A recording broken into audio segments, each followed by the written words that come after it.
Marami talaga sa atin gustong magkaroon ng resulta sa maski na anong negosyo na ginagawa natin. Tulad mo, na nanonood sa akin ngayon. Kung may negosyo ka man or may kung ano kang ginagawa na gusto mong pagkakitaan, I'm sure gusto mo diyang magkaroon ng resulta. So, isa sa mga sikreto para magkaroon tayo ng resulta ay magkaroon tayo ng momentum. Ano ba yung momentum? Ito yung activity mo na ginagawa mo araw-araw ng walang palya na may kinalaman sa negosyo mo. Ito yung daily activities mo dun sa ginagawa mong negosyo. Tingnan mo na lang yung SM, for example. Diba, araw-araw silang bukas. Araw-araw silang nagbebenta.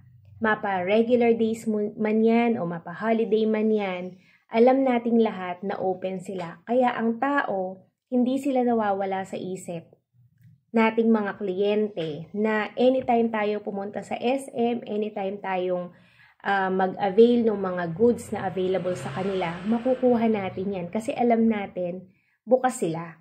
Ikumpara mo to dun sa tindahan or sari-sari store naman na alam mo rin na palagi silang sarado.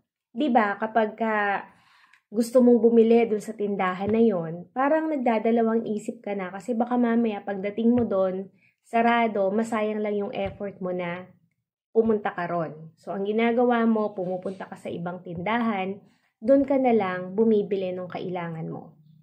So, ganyan din yan sa ating mga negosyo.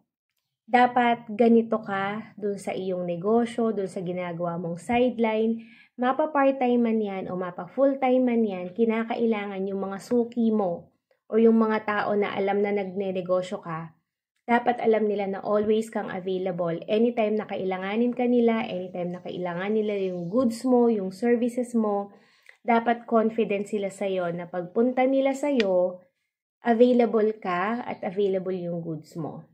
So, yun lang yung sikreto. Isa sa mga sikreto para magkaroon ka talaga ng resulta. Bye!